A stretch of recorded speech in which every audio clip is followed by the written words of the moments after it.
Hi everyone, welcome back to the Dark Pixel Podcast. My name is Mike. My name is Landon. I'm Kason. Today we are going to be talking about, first of all, well, it's just not something to talk about. I'm already announcing it, but we'll go into more detail about how we did this. There's a poll for Game of the Year for a Dark Pixel Game of the Year video that we're going to post next week. The link's in the description. We'll at least give the details about how this is working so that you guys know what to do. Yeah. Kason downloaded Lost Sphear on the Switch, the demo. Yep. He has some thoughts about that he'd like to share with you guys. I haven't had a chance to play it yet. And then a couple of real quick questions from the audience. Chocolate Rob asks, do you Dark Pixel guys have a workable plan yet for indoctrinating your children in proper geek culture? Very good question. Idris, hey Tiff. Hope I pronounced that right. What do you think are the best examples of video games creating artificial challenge versus meaningful challenge? For example, giving enemies millions of HP isn't more challenging to me, just repetitive. Okay. So, first of all, Merry Christmas, everyone. Happy holidays to those who don't celebrate Christmas. Hope your Christmas was good. Holidays. How was the Christmas for the Sperries? It's pretty wonderful. It's pretty fun. We spent it with my wife's family.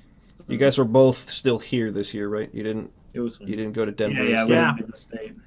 It was just two of us, so we try to come up with all these traditions that we're because we've always had Christmas with family, and so we just do whatever they do. But we're actually like, hey, we're gonna start some freaking traditions, and one of those is watching Home Alone, which is nice. a fantastic movie, and I still freaking love it, dude. I love that movie. No, but did you play the Home Alone game on NES? No, that will not be part of the tradition. We did play that one back in the day. We did back in the day. I think I thought it was awesome when I was a kid. I loved that game, and it's Home Alone. It's hard, man. It's fetching hard. There were so many games that we rented from Blockbuster and never got past the second level, but that we loved even still, and we just keep trying. Dude, it's hard. It's hard man. Being Kevin McAllister, though. You know, you gotta come with all this plan. Dude, he built. Okay, I watching the movie. I realized something. Yeah. He does all that. They're gonna show up at 9:00 at night, right? And spoiler alert. And, so it's like 8:00 when he's in the church talking to the guy, and then the thing starts ringing. I was like, "Oh, dude, it is 8:00," and then he puts all the stuff together, and then he microwaves his dinner, and he pulls it out of the microwave, and it says 8:57 or whatever. And it's like, dude, he did all that crap in less than an hour. Wow. Yeah, dude. In less than an hour. What the fuck? And he's saying a prayer over his macaroni and cheese, dude. Yeah, I remember that. Yeah. he's on point. He's got it all his ducks in a row, man. He's he's very organized. He got his milk, eggs, and fabric softener. Yeah, dude. And I could quote the movie still, and I don't know how long it's been since I'd seen it. Wow. So we did watch it a lot. Yeah. How about yourself, Mike? It was good. Just the immediate family got together. My grandpa came over for a little bit. But one thing I was upset about is I didn't get to watch any of the claymation Christmas movies I used to watch. The kid who wants to be a dentist and dude, that's the best movie. Rudolph the Red-Nosed Reindeer, claymation. Dude, so I was up with my in-laws family, and they were like, "Oh, Elf," and How the Grinch Stole Christmas, the Jim Carrey one, the Jim Carrey one. Yeah, and I'm like, dang, they're in a different place than where I am. I'm like, no, Rudolph the Red-Nosed, like the original claymation, or the Heatmeister versus the Cold. Anyways, I can't remember what that one's called. Jack Frost and oh shoot, all the claymation stuff, man. That's what that was the one about Kris Kringle. What is that fetching movie called? The story of Kris Kringle. Kris Kringle claymation. Like how he becomes Santa Claus. Santa Claus is coming to town. That's what it's called. See, there's different camps. You got the modern ones. The Santa Claus guy. Yeah, dude. Meister Burger. Yeah. Blister, that whole thing. And then you got love that movie. Like cartoon ones from the 60s and 70s. Yep. It's those are the three camps. You put one foot in front of the other, and soon you'll be walking across the floor. I freaking love those movies. I'm such a Christmas conservative, I feel like, because okay, so you can talk to your phone these days, right? And so I told my phone to play some Christmas music. Well, it pulls up a playlist of modern Christmas songs. So it's all crap Carrie within Underwood the past decade. It was just like, no, stop it. Give me the Carpenters, man. Give me Elvis. Give me that. Oh my god. There was a Christmas song from Sia in there. I was like, no, this is so not what I wanted. Wow. Yeah, it's BS, dude. It's total BS. Anyways, it was good. I didn't see any of the movies I usually like to watch. Home Alone is one of them too. Yeah. I consider that song. Dun, dun, dun, dun, dun, dun. I consider that a Christmas song. That is Christmas. It's the most modern Christmas song.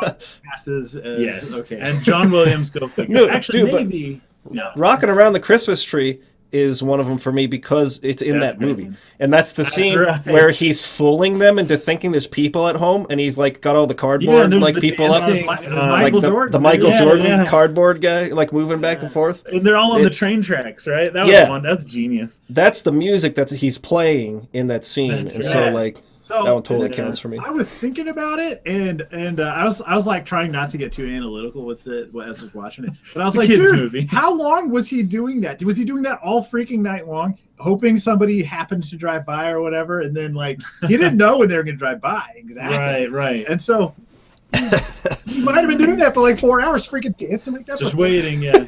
Oh my gosh. Dude, the just cheese pizza. What happened to the cheese pizza? His older brother, dude. That guy. Buzz. Yeah. Buzz, dude. His tarantula. Oh, that was so funny. Geez. Fetching best movie, dude. I love that movie. The guy's such like a caricature. I do feel bad for the tarantula though. Like, it gets like chucked all over the place in that movie. Yeah, dude. Poor tarantula. Anyways, what's your guys' favorite Christmas movie? And why is it Rudolph the Red-Nosed Reindeer? Because of it is the elf that wants. That is the best one. The elf that wants to be a dentist, fetching so. Dentist. And what's the character? I forget his name. The guy with the beard who fights the snow monster. Oh, the abominable snowman looking thing. Yeah. I can't remember. He's like yelling like, oh! like goes over the edge with him, and they think he dies, and he comes back, and he's got the monster on a leash, and he like drags him in. Yeah. That dude is such a beast. Dude, I can't. It's been too long. I should have watched it this year, and I had no control over my life. Yeah. No longer. Anyways, Christmas was pretty good. Oh yeah. I got sick on Christmas Day. That's really sucked. I don't know what happened. It was like Christmas Eve. I was feeling fine. I was actually down there cleaning out the storage shed and stuff, and then literally overnight really? I woke up sick. The storage shed might have gotten to you, dude. You that was so gross. There was some crap in there, man. It was like, oh gosh, like we went home and just freaking had to take a shower. Yeah, absolutely. And my clothes, like those clothes, I don't know when I'll wear those again. But, like there was a lot of stuff in there. I don't even know how it got in there, but there was like the little, like in what do you even call it? The little fuzz balls that you blow and they're like sunflower things. But there's like cotton from the trees, willows, weren't they? Cottonwood, something like that. Anyways, there were weird things that somehow made their way into our storage unit, and they were getting kicked up. So it could be like allergies or something that because you get bad, you get jacked by allergies. I get effed. That reminds me, actually. Okay, Christmas Eve. So one of the traditions Chris and I wanted to get going, what we've always done with families, there's a new Christmas puzzle every year. So we'll do a puzzle together. So we're like, we didn't have a puzzle. We don't own any puzzles because we've always just done that at other people's houses. And so it reminds me of a Steve Brule quote. So we've got. You're not going to know how the heck to put it back together. Get a picture from your stuff. We seriously considered doing that because we were like, we needed a puzzle. Well, so we're like, we're going to find a Christmas puzzle. So we head out on Christmas Eve, the terrible people we are, and make people work on Christmas Eve. But we're cruising around to like the dollar stores. And well, first we had gone to Walmart the day before and they didn't have any. And then we're calling around Target, different places. No one has Christmas puzzles. And so we ended up finding our way to Dollar Tree after hitting all the drugstores like CVS and Walgreens and stuff. And we walked into Dollar Tree, and it was like a I don't know, some apocalyptic, so post-apocalyptic, like zombie world where like the place had been thrashed and like stuff was just all over the place. And there was a little ornament that was playing Jingle Bells, but it was all dissonant and like out of tune. Oh my gosh, that's creepy. And we're walking through, and they're the employees that are there are like so miserable and sick. They're like coughing and stuff. And so we're like, oh my gosh. So we found some puzzles. No Christmas puzzles, but we just ended up getting a Norman Rockwell. Just like, okay, this will do. So we take it to go ring up, and the girl at the register is just coughing without covering her mouth. She's just like, like super sick. Her eyes are all like drippy and everything. Is like, oh my gosh. And so she rings up our puzzle. Rings up as 1 cent. We're like, okay, cool, 1 cent. All right, I guess this puzzle's only a penny. So she's like, I can't sell this to you. We're like, why? She's like, it says it's 1 cent. We're like, okay. And so she hollers to this other person that's working there who's like, what do I do when it says 1 cent? And he's like, don't worry about it. She's like, yeah, but what do I do about it? He's like, don't worry about it. So she turns and looks at us, and she says, do you have $1.07? We're like, yeah. So we gave it to her. What the freak? And she gives us our puzzle that was supposed to be a penny or for some dumb reason. And we walk out of there. We're like, oh my gosh, we had to go. Like, seriously, like, I washed my hands several times after walking out. You washed the puzzle box? I did. I took Clorox wipes of the puzzle box. I was like, Carissa's pregnant. I'm not getting her sick. So anyways, that was a little tangent, but that's crazy. Dude, I remember back in elementary school, we would like, you know, kids would argue about how much money they have in their bank account and like how that was like the measure of like how cool you were. There was always another part of that whole argument that was like, what number piece puzzle can you do? Like, have you solved a 350 piece puzzle or a 500 piece puzzle or a 1,000 piece puzzle? Oh, but my older brother, he did a 5,000 piece puzzle once. Oh my god, man, that was fun stuff. Those were good arguments. Puzzles that people do, and then they and they frame all over it and frame it and put it up. It's like a second grade IQ test score. 2,000 piece puzzle, dude. That's what I got. 2,000, good job, Billy. In less than 4 hours. Nice. Oh my gosh. Okay. Right. So we wanted to point your attention. I don't know if you guys saw the video yesterday I put up, but I'm talking to the audience here. I put up a video explaining that we're going to have a Game of the Year video next week on Monday on January 1st, New Year's Day. Yep. But we're letting the audience vote. So what we'll do is the three of us will kind of put together the thing talking about this is my favorite game of the year and why or whatever.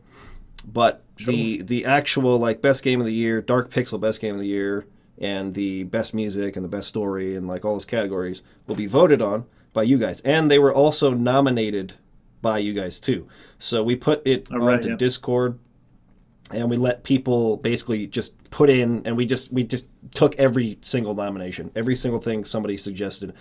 We took them all. So there's like 20 Game of the Year options. So you can vote for a ton of different stuff because it was a whole bunch of different things were nominated. But already we have somebody saying, "Well, where's Yakuza 0?" And it's man, bro, you got to nominate it if you want it. He didn't nominate it. Where was he last week? I know. So if your favorite game did get nominated, that's on you, not on me. Your fault. Especially with the one we didn't play. I'm sorry, we didn't play. I didn't. There play were like Yakuza so 0. many good games on this year. But the link is in the description. So if you'd like to go vote for Game of the Year, we did best music, we did best story, we did best gameplay, we did best something else. Art direction. No, art direction. Yeah. Art direction was the other one. So go vote, and then we'll put up a video next week on that. So just wanted to remind everybody, or if you didn't see the video yesterday and weren't aware, that's what you need to do now. Go do it. Get on it. And you better have voted for the one that I voted for. Otherwise, you're wrong. I am pretty sure the one that I vote for will get one vote. And it will be my vote. Okay, let's talk about Lost Sphear. I didn't play it. You played it. What was it? I played it a bit. Dude, that's a weird demo. You guys should not play it if you're looking forward to getting the game, because it kind of did. I was really looking forward to the Lost Sphere, and I played this demo, and I kind of decided halfway through it. I didn't finish the demo, but I decided I wasn't as excited for this game anymore. And the battle system's a little weird. It kind of sneaks in the whole like Xenoblade thing where you've got your characters that fight, and then they can put on this mecha suit, and then they've got a new skill set, and they're more powerful, but they can only use it for so long. It like drains their magic points or whatever. And so every character has like double 2 layers. Yeah, there's like a whole duality to them, and the suit, they're more powerful. Anyways, it's really interesting. You can have some people wearing a suit, some people not. And so it adds a layer of complexity to the battle system that I think a lot of people will appreciate. But that I actually didn't appreciate because it's not very well explained, and I had to do a lot of trial and error. They put you in the middle of the game, like you literally just start playing, and they're like, "Blabby blab, so and so is over here at this town. Like, let's go." And I'm like, "There's no introduction. There's no like setting."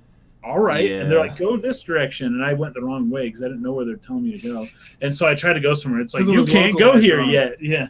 Like, okay, I had to go in the top left corner, and okay, that's where it is. There's some pretty interesting story stuff going on, and I like the overall look and feel of the game, and I like the theme from what I could tell from the demo, but playing it seemed to be a little bit of a burden, and I kind of didn't know what was going on. So I would say bad on them for that demo, and if you want to play the game, don't play the demo. Yeah. Because it might turn you off. Like, that's what it did for me. Yeah, that's what I've heard from everyone who's played it, is that they were confused as to why they picked that particular part of the game to showcase. It doesn't really make any sense. Just put me in the beginning of the game. Don't give me a demo that's in the middle with no explanation at all. Like, no background. Yeah. So there's my thoughts. I only played about half of it. Maybe it gets better, but the battle system I felt was a little tedious. It's kind of cool. They're seamless battles. You go in, and there's not like a screen that covers or anything like that. It's just the battle starts and you're there, and your characters can move around throughout the battle. So it's got a little more of an action RPG element to it. So interesting. I like that, but I didn't like other things. I think I'll try downloading that tonight and giving it a shot. Yeah. Just to see what everyone's talking about. But yeah, it seems like the demo was way too far into the game. Totally. For people to like feel like they could settle down and understand what's going on.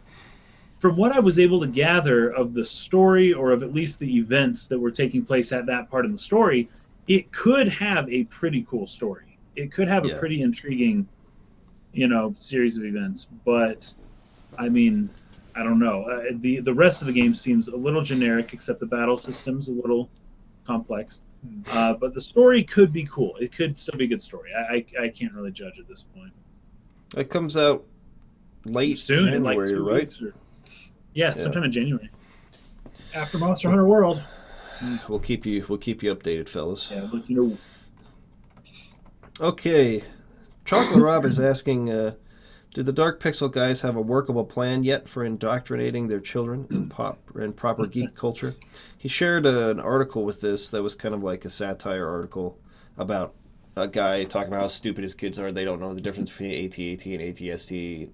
Right. Anyways, the point of it is like, and we've had questions similar to this before. Like, are you going to make your kids start with NES and Super NES RPGs first, and make them work their way up to modern games and whatnot?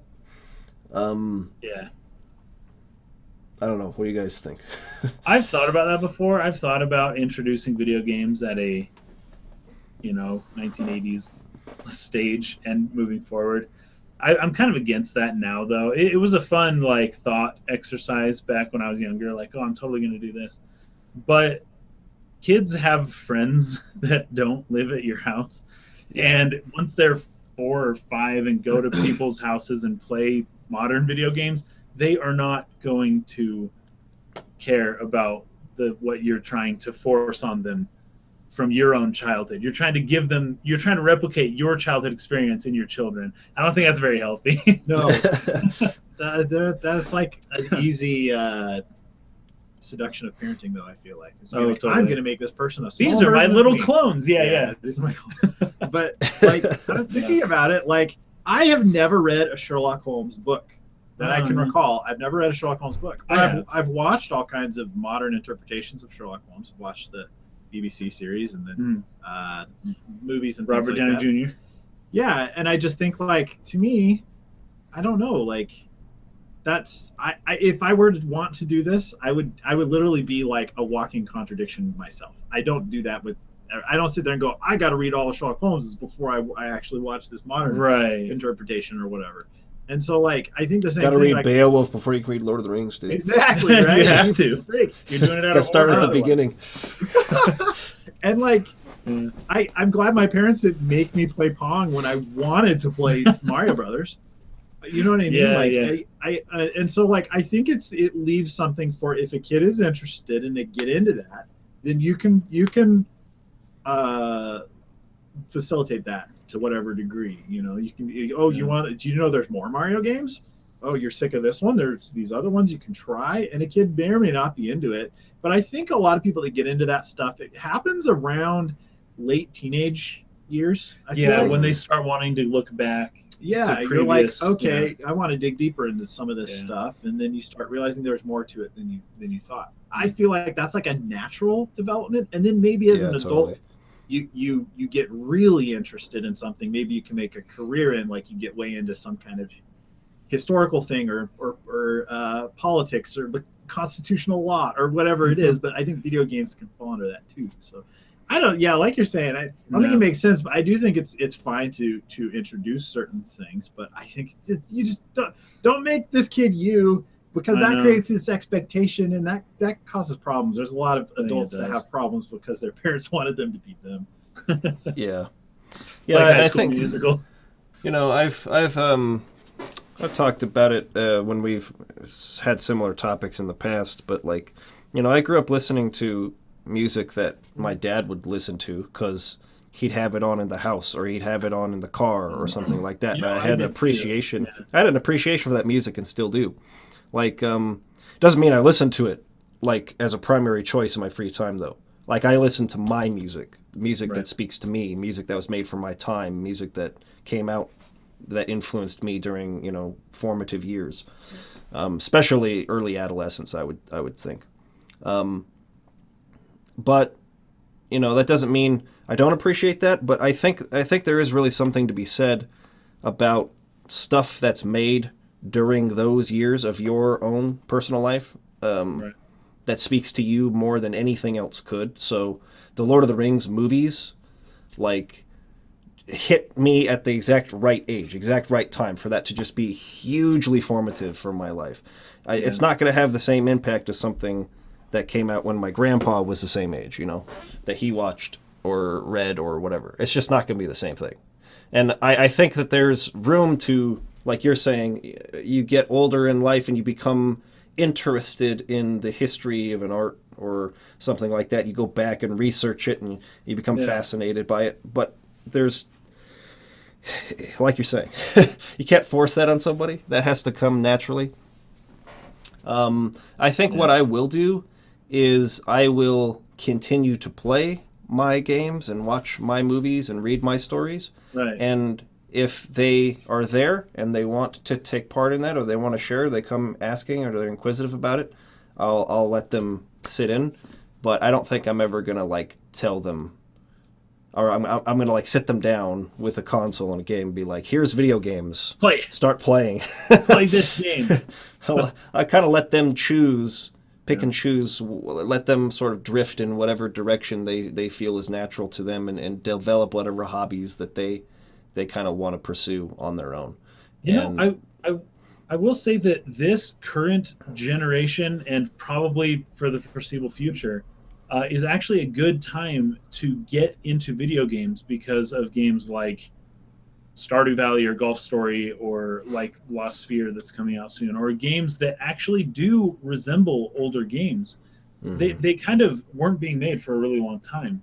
But now that, like with the Nintendo Switch, there are a ton of older looking games that are brand new games that only work on a brand new console. And a lot of the next generation, this coming generation, a lot of the games that they're going to be playing, like how many kids are playing Minecraft right now, right? That's not a pinnacle of graphical like complexity. It's really simple.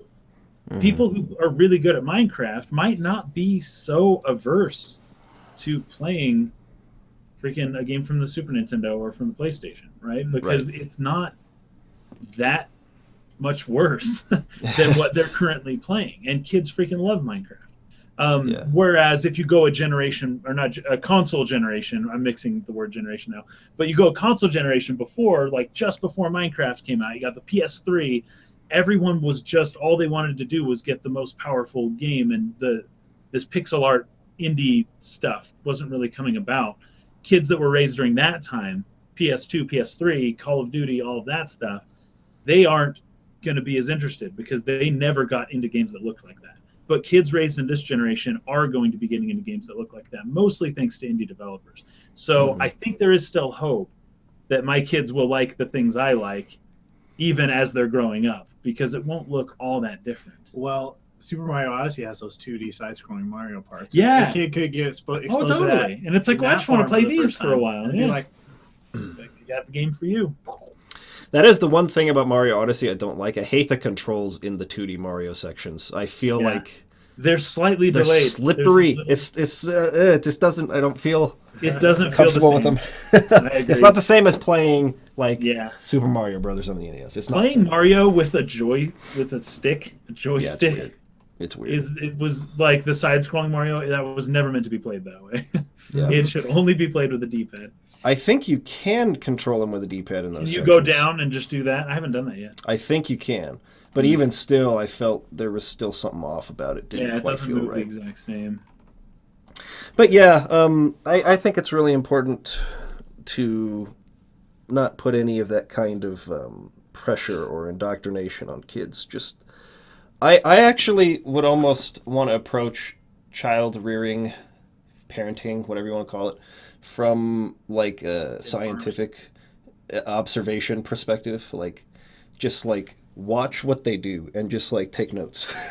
It's like that's crazy. Okay, like observe the behavior. just like let them sort of discover themselves. You know what I mean?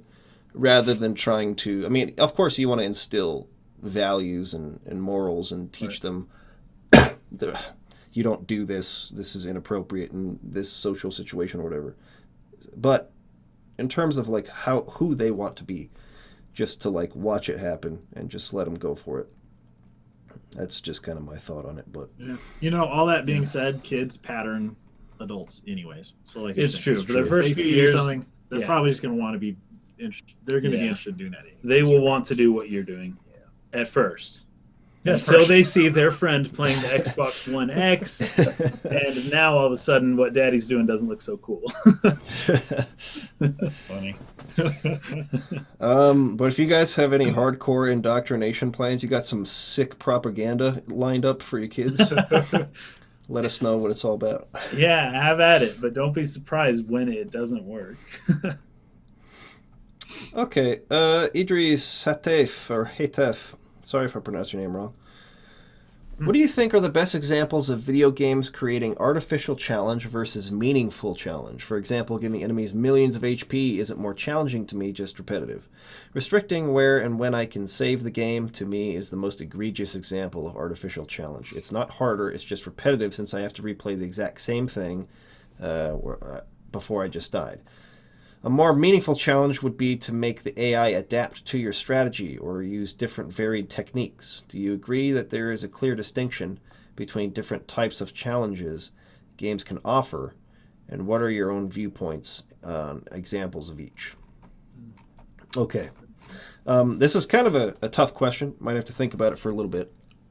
But I did talk about this specifically in the Final Fantasy 15 discussion video number 1, where I was talking about the gameplay, at least at that time. So everyone is going. It's a whole meme now to compare things to Dark Souls, right?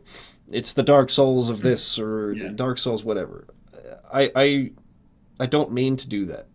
I mean to give a legitimate source of comparison. Let's hear it. So in Final Fantasy 15, it's the Cuphead. The Cuphead of. Cuphead is the Dark Souls of freaking 1930s cartoon platformers, dude. Exactly. It really is. So in Final Fantasy 15, mechanics-wise, I hope I'm not getting this mixed up, but you hold circle down to do attacks. Like, he just kind of like goes through his animations, like his combo of attacks. You just hold the button down. You don't press them in a sequence. You hold the button. I mean, you can, I guess, but you hold the button down, and he just kind of does it. Likewise, you hold down the square button, and he evades, and it sort of like automatically takes away MP each time someone slashes at him and he moves away, but there's no timing involved with it. You just hold the button down and he automatically phases when he's being attacked. Excuse me, I'm sorry.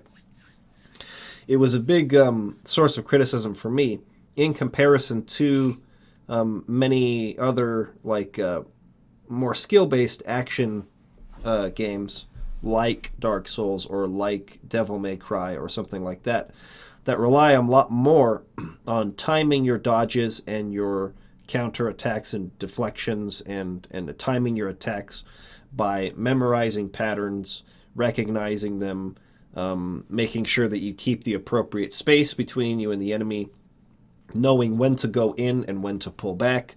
There's a lot of skills that you have to develop when playing games like that in order to overcome many of its challenges.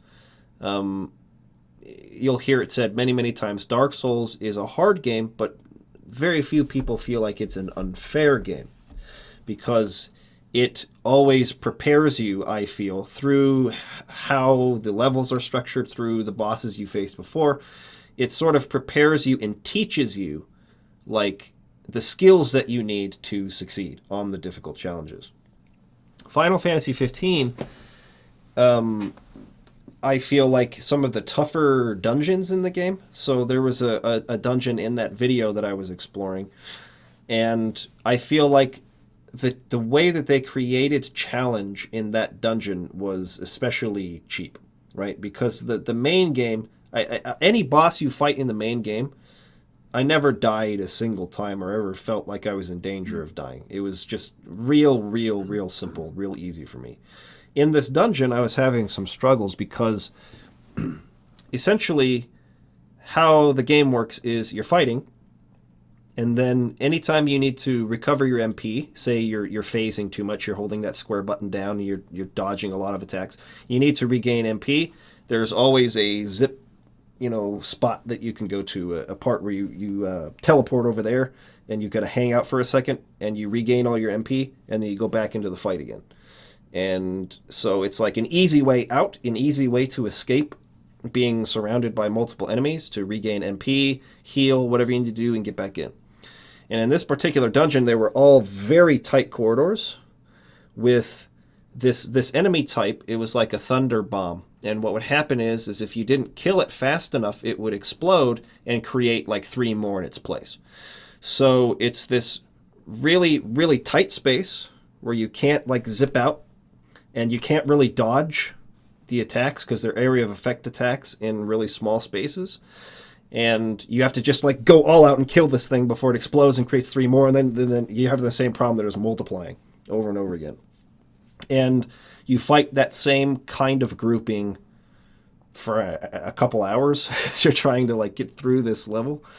So I felt like that was an example of it being very cheap or not being very meaningful challenge. It took like basically all the weaknesses of the combat, I felt, and sort of like accentuated them by taking away certain things that you had in all the other fights in the game. So it didn't feel like I was prepared coming into here, like I had been shown through good level design and stuff like that, like how to approach this kind of challenge, right? So it was something I had to rethink my strategy. I changed my weapons. I figured out what to do and how to kill them more quickly. And to an extent, I liked that. And the dungeons in Final Fantasy 15 are my favorite part of the game. I think that for the most part, they're pretty well designed. And I love how you have to actually use a map for real, not just look at a waypoint, but like you actually have to read a map and stuff like that. But I felt like enemy placement in that particular dungeon was an example of this kind of artificial challenge. It was just kind of cheap and tedious thing to try and get through versus it being something that like I felt like I developed skills to overcome. Yeah. The key word coming out of this question for me is repetitive.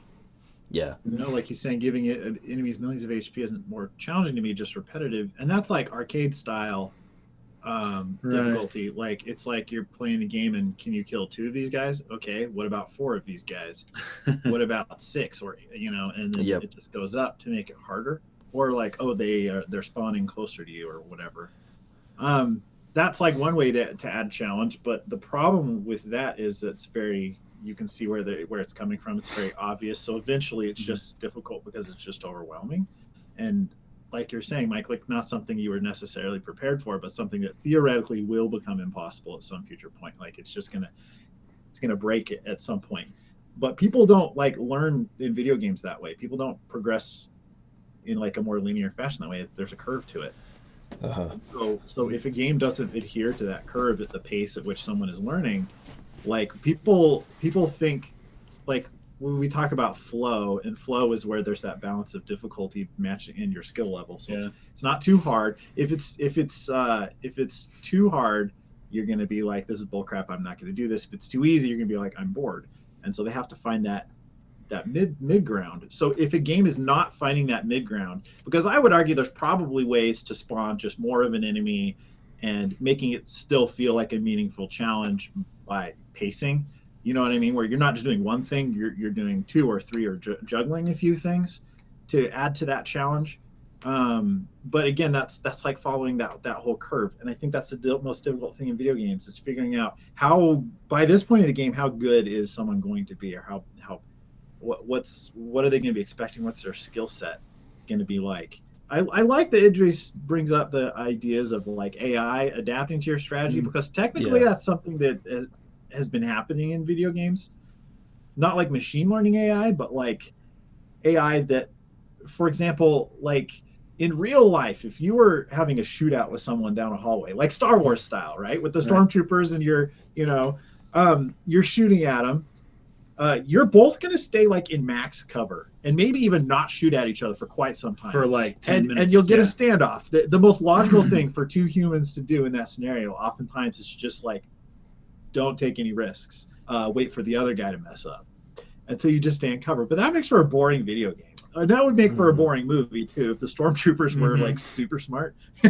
Like staying hidden and everything. So what video games have done for years is they've purposefully made enemy AI do things to give you something to shoot at, give you something to do. But what happens is when they make the AI a little more aggressive, for example, when they make the AI split up and like and use smarter tactics instead of just overwhelming you with numbers, overwhelming you with like strategy, and they'll try and flank you. People feel it's unfair, even if it wasn't technically unfair. People feel it's unfair because, I didn't know that guy was coming around up there. And because you're playing a video game, oftentimes people assume, they just spawned a guy there, and that was bullcrap. When they've done tests and they've shown, no, even when that's not what happens, the AI has a strategy where they'll send someone over, they'll distract you, and then they'll flank you with this guy. Players dying in those scenarios hate it. They're pissed. They're mad at the game, and they're blaming the game for it when they should only be blaming themselves, right? And so what they do to get around this is they throw things in there like flanking or covering fire. I'm going to get them from this side, crap like that, which people make fun of in video games sometimes because it's like they're telling you what they're going to do, but they put that in there because then when they do the exact same thing, people don't think it's unfair. They're like, oh crap, yeah, they could flank me, or they're going to distract me here, and this guy's moving around to circle around behind. Those kinds of things. Human psychology plays into this in like the weirdest way. You know what I mean? And so like a game that objectively maybe is not unfair, a human can think is unfair, and all that matters is that the human thought it was unfair. it's a machine that you're interacting with, right? And so so like I think Shigeru Miyamoto, he had that quote and talking about Mario in the arcades, like the most important thing, only reason people would spend more money on an arcade game is if they were blaming themselves for dying, not the game. If they were blaming the game, then they're not going to pay more because they're like, the game's just going to be unfair again. I'm going to lose this money. Yeah. But if they're blaming themselves, it's like, I'm going to put another quarter because I can freaking do this. I know it, you know? And so like, it's complicated. There's a lot of different angles to this, but yeah, a clear distinction between different types of challenges games can offer, I think, is definitely true. I would take issue with the fact that like save points being artificial challenge in all cases, because I think it used to be that save points were a memory constraint, and they just had to control where you could or couldn't save the game. And with modern games, that's not as much of an issue with the way the game engines work. And so I think playing any game that still does use save points can feel like, oh, they're gating this, and this isn't fair. I would say there's examples of save points that do the opposite, that almost help the player out more. For example, BioShock has those containers you'll respawn in when you die, and that freaking saves your bacon all the time. Like you die, you respawn at that thing. Now you can like regroup, regather, figure out what you're gonna do again. So I would say there's examples of those things creating artificial. I don't want to use the word artificial, but making a game easier in some ways, for sure, because you can chunk it out and everything. So that's anyways, it's a really interesting subject. But I'm trying to think of video game. Like you had a great video game example, Mike. I'm trying to think of a video game example besides like Dynasty Warriors. A lot of RPGs. It's true. Final bosses. Yeah. You know, I was thinking about this, like running a marathon is harder than running any shorter race, right? It's just making it longer, and therefore it's harder. But the reason why there's very few, like, what do they call them, ultra marathons, where they're like 100 miles or something, is just because the demand's not there. But like, it's like a marathon's that balance of like, this is real hard to do, but some people can still do it. Yeah, you know what I mean? It's all finding that sweet spot. So if it feels like the enemy is only harder because they have more HP, then the developer's doing something wrong for sure. Yeah, totally. Yeah. I actually felt that way a bit about Nier Automata, however you're supposed to pronounce that freaking word. I felt like that game, and actually in a big way, Xenoblade 1 and Xenoblade X and Xenoblade 2, the enemies in those games are very like damage spongy. Like they just have tons of health, and you just have to freaking like do the same thing over and over and over and over again until you kill them. Yeah. I was not a big fan of Nier's combat because of that. I feel like it felt very good, like in terms of its responsiveness, and the move sets were cool, and the different weapons and stuff like that, and like how quick you had to be with your dodges, and it felt really good to play. But ultimately, I didn't enjoy combat because it really came down to a lot of just like wailing on the same guy for like 10 minutes. Until he finally blows up. I already know his attacks. I fought this enemy type like a million times already. Neo was, I won't say Neo was the same, because I think Neo is really, really good. In fact, it's the game I voted for being best gameplay of the year. But the one gripe I have with Neo is that there's so few enemy types. And you fight the same kind of enemy that's a different color or something so many times with the same movesets and the same attack patterns that it starts to feel a little bit like that too, where it's like, I already know what to do. This is repetitive. Like I know when to dodge and when to go in and just fight this guy, but like he has more HP now, or he does more damage now. You know what I mean? That is totally arcade style. Like that's how arcades used to be. It wasn't so much about being creative; it was about being precise. Like and kind of Dark Souls carries that in many respects. It's sure the enemy has 1,000 HP, and you're basically he does his tell. You have to roll at the exact time. You get one hit on, then you back off, right? And like it seems artificial, but it's so hard that it actually is meaningful when you can beat it. And because they balance, they can hit flow. They designed it so they can hit flow. Yeah, which was really smart. And a lot of arcade games, they got so good at doing that because, like you said, people are going to stop playing if you can't like hit that exact sweet spot between too hard and too not easy, because they're all hard, but like being hard, being difficult, or being unfair. Yeah. But with Nier Automata, it's like they're like, okay, we're taking this arcade, you know, the way the arcades are done. I mean, they have like the bullet hell stuff, and the Nier is really, really genius in the way they do that. And yeah, that definitely shows through. It's definitely from a bygone era of the way video games used to be, but it's still really fun. Yeah. Even though it seems pretty artificial, because that was mostly done to gauge money or to get money from your pocket. Sure. Yeah. Well, and people talk about Nintendo hard coming out of that, right? Being like, these games were really hard on a console, but too hard for what people's expectations were, because it was like, it wasn't the kind of challenge where you wanted to pay money against. Like, I already bought this effing game, I just want to beat it. Yeah. And you couldn't. And there were so many games you absolutely could not beat no matter what. Right. Because they were just too, or at least for us at the time, because we were we definitely sucked in games. Like Mega Man and stuff was always so hard for me. I know back in the day. It was like, the Mega Man games were so hard. I couldn't do it at the time. Yeah, of course. Yeah, I haven't played one since I was like 8, but still, those were hard games. It's funny you brought up the like enemies using deceptive techniques and like distractions, and the player thinking that that's cheating. Yeah, because they shouldn't have done that. Like this enemy, it's weird to think of being distracted by a computer while somebody else flanks you. Right? Yeah, it's weird to think about, and it makes sense because it's deceptive. Like when the computer uses a deceptive tactic against you, the player, you feel deceived, but not in the sense that if it was another person doing that, you'd understand better. But when the computer deceives you, that's the game deceiving you. It's the game's fault. Yeah, the perception that like the game is unfair. The game was designed against me or whatever. To make you think something where something else happened. That is how the game was designed. And deception in fighting sort of unfair, I guess. You read The Art of War, though, dude. That's how. It's all that is what fighting is deception if you're good at it. But you're allowed to deceive, right? You can throw a stone, and then the enemy will go look at it, and then you shoot him in the back of the head, and it's like, and he's sitting there you thinking, can do that. BS, this freaking human can do everyone. This is rigged. This human's rigged, dude. If he throws something and you go over to check it out, and then he shoots you in the back of the head, it's like, what? Why did he throw that thing then? Like, you get all confused. Point, You just aren't expecting the AI to deceive you, and games that deceive you are games that people don't like. I think you're right about that. You get had. It's like, I got had by a computer.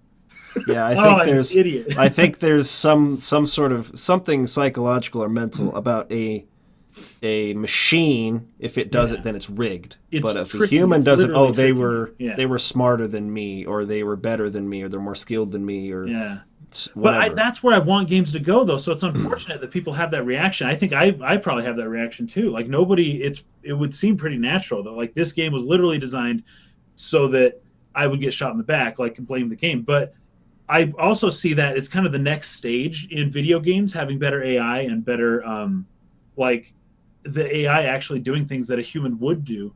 But I think people are so averse to that at the moment that it might be a while before something like that gets implemented in a way that people actually are willing to embrace. But that would be sweet if one day they could. That would change everything from artificial to meaningful. Even though it's artificial intelligence that's doing it, it becomes like PvP is so big now that if you can get AI to replicate that, like that's going to be huge. Mm-hmm. Yeah. The day that you have a boss who can write its own attack pattern is going to be crazy. So like you can read the boss's attack pattern, but if he somehow can read your attack pattern, like if you as a human are doing the same thing, you don't even know that you're doing a pattern, but the boss can freaking read you, figure it out, and screw you up like that. That's crazy. Then it's real life basketball, dude.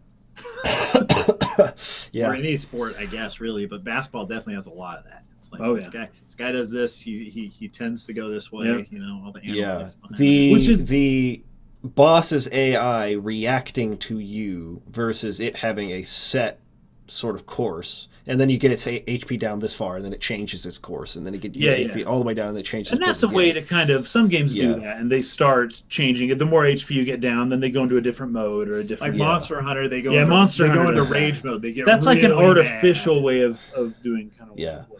But once we get to a point where a boss starts out watching you and reading you, and then reacting to how you fight. Is the day when you can have some really, really meaningful, challenging games. I like you brought up basketball because that would affect sports games too. Because like Mike, we were playing NBA 2K12 or whatever it was. Oh yeah. If you run a play and it works, and you run the exact same play the next time down court, it'll work again. It works again. And I remember my character, we played a season, my character averaged like 60 points. And your guy had like 30 assists and like 40 points. Anyways, it was crazy. But it was like you just did the same thing every time. The same thing would work every time. I would just get alley-oop after alley-oop after alley-oop. That plays OP. Yeah, well, they need they just can't. But any defense after fool me once, fool me twice, shame on whoever. However that quote goes. Shame on, don't get fooled again. Can't get fooled again. Anyways, it's the same thing with. It's gonna be great for all games. All games. T-Bung though, like T-Bung is a good example of that. That worked every time. That play was the go-to third down and long play, and it worked every time. Guaranteed like 8 or 9 yards or however, I can't remember how many. Any legitimate coach at that level would see that they pick that play every third down and long situation and would adjust defense. But the computer just doesn't know that we're going to pick that play every time. But if the computer does know, people get upset because it worked last time. It should work this time, right? And it'll be a while before people get used to that. Yeah, but I mean, it'll kind of be the same as. I think that's a reason why Dark Souls PvP is so popular, because that's kind of what it is. It's like you have the same move sets. Like there's a set number of animations or attacks that this character can do with that weapon or whatever, but there's a human being behind it who will adapt to you. You know what I mean? So you go to fight him, and it's like it's not going to be the same as fighting the character who has that weapon that's like a non-controlled character in the game that you meet and fight them. They have if there was a way script to incorporate something like that PvP style, but into like a story, where it's like, now here's the next guy that you fight, but it's an actual person. You like scheduled, you like vault. I actually thought about this a lot, dude. I thought about this back in the day. I wondered about. I think it was on Final Fantasy VII, my first playthrough of Final Fantasy VII, because I got the Hojo. I've told this story a bunch in the past, that I quit my first playthrough of the game because I couldn't beat Hojo the first time. Because I had no idea about accessories being used to take away status effects and stuff like that. So he's poisoning me, putting me to sleep, paralyzing me, and I felt like I literally can't do anything.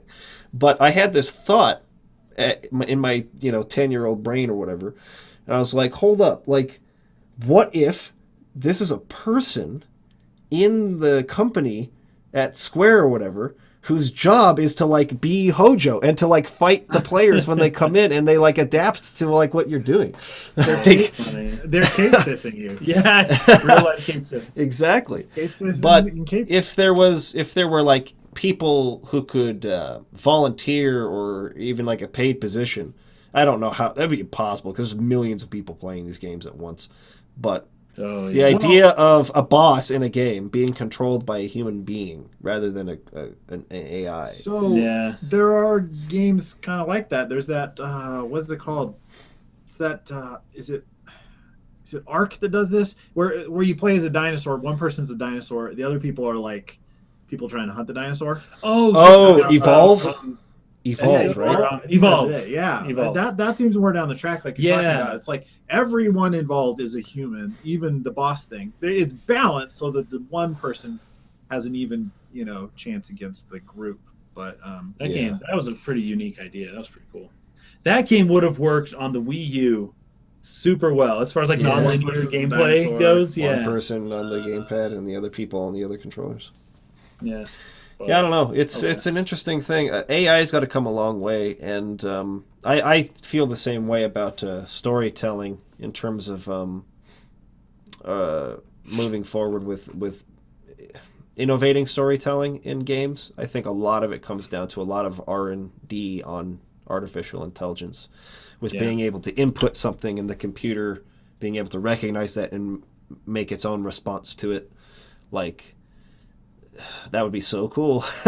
I know that that's really, really, really hard, and there's a lot of code that has to go into that. But if I feel like stories could get really good and could fulfill their potential in video games if they get to that point where every experience is literally different because it's not scripted dialogue. It's a computer responding to your unique inputs.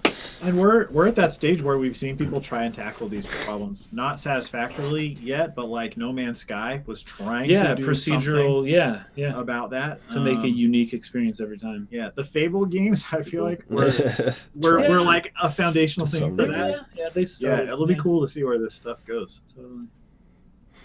So yeah, artificial intelligence, it's got a long way to go. Totally. One other thought I had was like the Super Mario games, as far as artificial challenge versus meaningful challenge goes, because they, like, you fight a boss, you only have to hit it 3 times, right? Yeah. There may be some repetition. You observe for a bit, you determine how best, but once you figure it out, once you can hit the boss 1 time, like, they don't make you do that over and over and over. It's like 3 hits, you beat the boss, like, you're done. Yeah, and that could take a minute, that could take 10 minutes, but so he doesn't have like however long. Yeah, exactly. Yeah. Because you essentially are doing the same thing to defeat the boss. Like the game developers decided, once you can hit this boss, like at all, like you figured out what we wanted you to figure out, and you can proceed. And 3 hits every time, and that's like the sweet spot. I think it's really smart. They don't, even for Bowser. Okay, I don't know if this is so in the he'll later change games. modes usually. Yeah, but in like the first Mario, you just jump under him and grab the axe, and it's like boom, Bowser's dead. That was the final boss, and you totally in 5 seconds you beat him. You win. Or in Mario Brothers 3, it's like, dude, once you hit Bowser 3 times, like you killed him. But sometimes he grows big, and things change. But anyways, I felt like that was kind of like an artificial challenge versus meaningful challenge, but it's also a little bit on the easier end, so I don't think that's a satisfactory answer, because you can take out artificial challenge and meaningful challenge by kind of just taking out the challenge. And now you just have artificial versus meaningful. Some of those games, some of the Mario bosses can be a little difficult, but it's just not challenging enough, so I don't know if that addresses it. No, I think that it's a good point to bring up, because the developer respects the player by not making them do something that's tedious like over and over and over again. Yeah, it's like that, because that would become artificial challenge. It's like the game is just set up to try and outlast you until you make a mistake, versus it like actually creating something you have to think about. So if a Mario boss took 100 hits to kill, that's more of a test of just stamina than it is making you think about it. It's just waiting for you to get bored enough to lapse in some way. And that's exactly what an artificial challenge is. So I feel like those games are easy, but they definitely also respect your time, and I think they also know what they do best, which is totally. I think more that's about genius exploration. Why those games are so successful. It's like you're not doing anything meaningless. You're not doing anything that's just tedious and arduous, unless you're trying to collect every single star coin or whatever. Right. Yeah. But that's not necessary. Exactly. That's your own call to go and try and do that. The game doesn't ask that of you. Yeah. They also in its full course. They pace those boss encounters well. Generally, you have one boss encounter for like 10 levels. Right? Yeah, so yeah. It's like usually it's like, okay, I think I want to fight a boss again. There you go. Oh, there's a boss.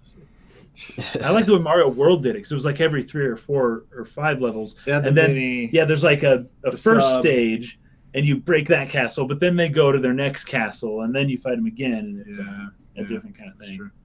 Pretty cool. So there you go. Good question, Idris. Good question, Shakarab. Thanks everybody for watching. Yep. Next Monday, the 1st of January, we'll have a Game of the Year video. Look forward to that. And please look forward to it. Have a good rest of the holiday season. Have a great New Year's. Let us know what your gaming goals are for 2018. Your gaming resolutions. Are you going to beat 12 games this year? You're going to go for 15, or like what's one game a month, 2 games a month? The quality or quantity? I'm beating Final Fantasy 15 Pocket Edition. That's my goal. But see, for me to realize that goal, the game has to come out. So maybe I shouldn't make a goal that's beholden to Square Enix's release schedule. Can't control it. You're going to be disappointed. You can't control it. Anyways, we'll see you guys next week. Have a great weekend and rest of this week and holiday season and whatever. See you later. Peace out. Yeah.